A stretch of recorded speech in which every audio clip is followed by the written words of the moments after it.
Hi everyone and welcome to my channel. In this video, I'll show you how to make raw tiramisu. While this tiramisu doesn't have any ladyfinger biscuits or mascarpone cheese the traditional tiramisu does, it's still delicious. Here's how you make it. As always, we're gonna start with the crust. This is the first time I've used organic medjool dates because I wanted to know if there is any difference between organic and non-organic. And honestly, I couldn't tell the difference. Both organic and non-organic medjool dates are tender, juicy, and very sweet.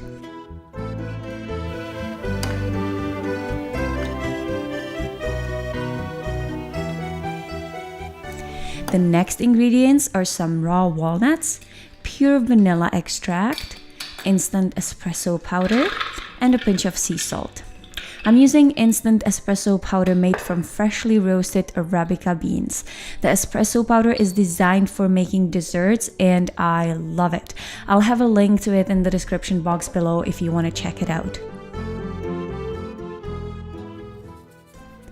Process all the ingredients in a food processor until the crust begins to stick together when you pinch it in between your fingers.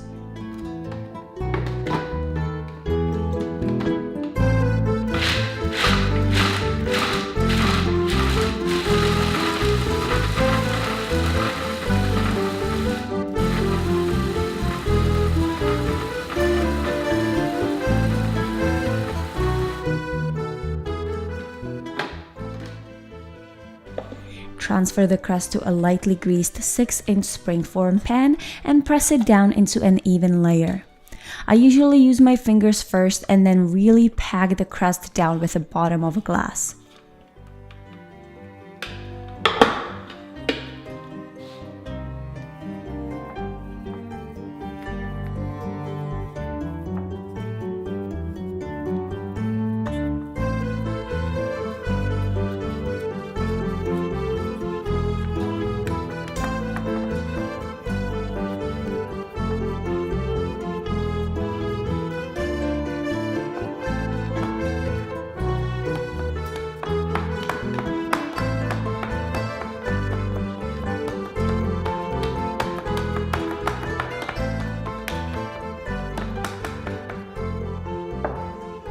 The next layer is chocolate mousse. For really smooth mousse, you'll need to soak the nuts first.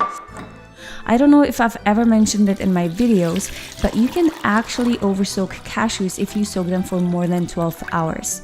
When that happens, the cashews turn purple. It's not a big deal, you can still use them, but that's just something to be aware of.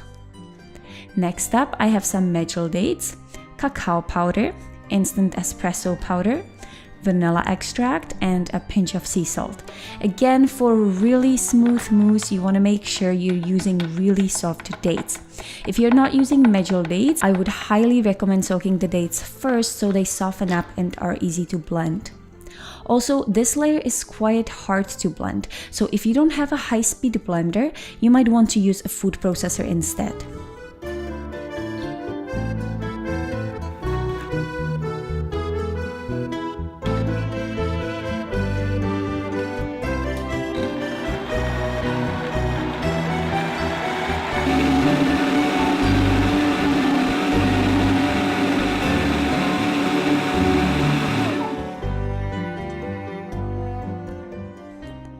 Pour the chocolate mousse over the crust and smooth it out with a spatula. Lightly tap the springform pan on the counter to get rid of any air bubbles, and then place the springform pan in the freezer for at least 15 to 30 minutes. It's important that this layer hardens before you add the next one so the layers do not mix.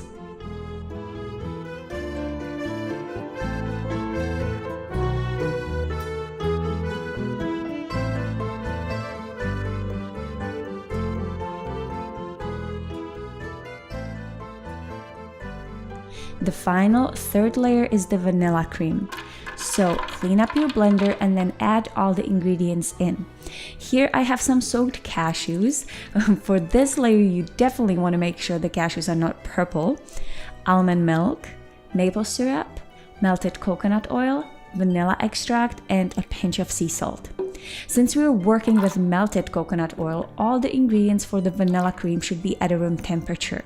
If one of the ingredients is too cold, the coconut oil will solidify and you'll end up with chunks of coconut oil in your vanilla cream. Blend all the ingredients on high until smooth, and then carefully pour the vanilla cream over the chocolate mousse. Even the layer out and then add the toppings.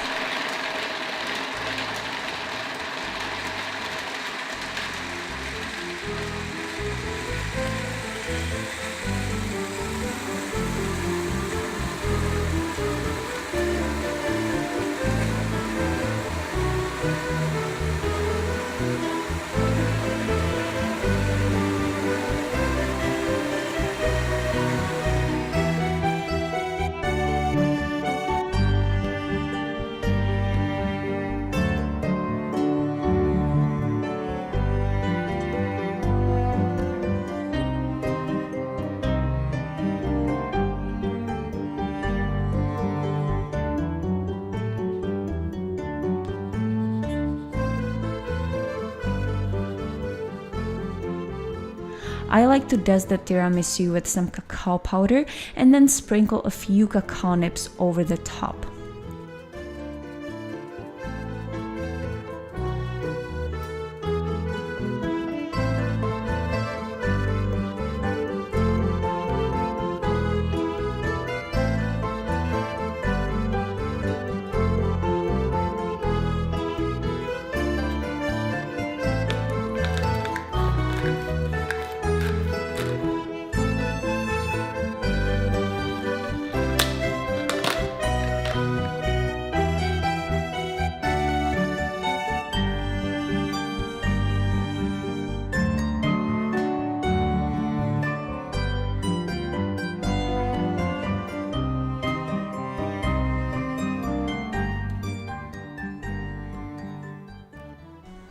Place the finished tiramisu in the freezer for at least 5 hours to set, and then serve.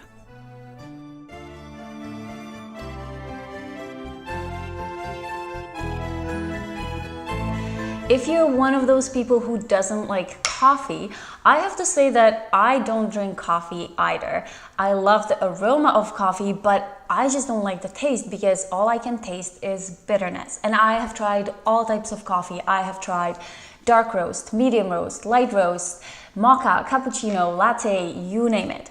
However, a few months ago, I went to a local raw cafe and they served tiramisu there. And I never thought I would like it, but I fell in love with it because I couldn't taste any bitterness. I could still taste coffee, but all the sweeteners balanced the bitterness really well. And I wonder what Tanner thinks about this because he doesn't drink coffee either.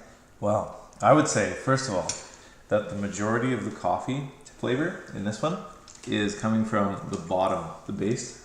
So as you go down through, the synergistic effect of getting the coffee flavor comes with eating this base made of dates and all sorts of stuff.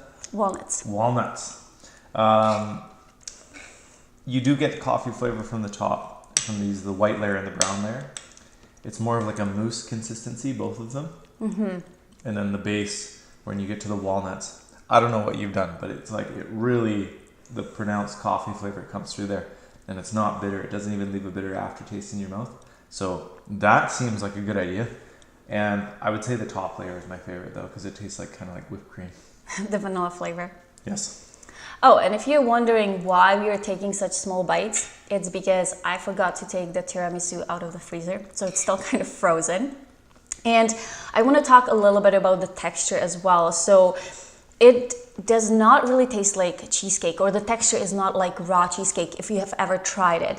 The tiramisu, it's more like, just like Tanner said, it's more like mousse. It's very fluffy. It's not as dense as cheesecake, which I really like. So I hope you enjoyed this video. If you did, please give me a thumbs up, comment below, subscribe to my channel, and I'll see you next time.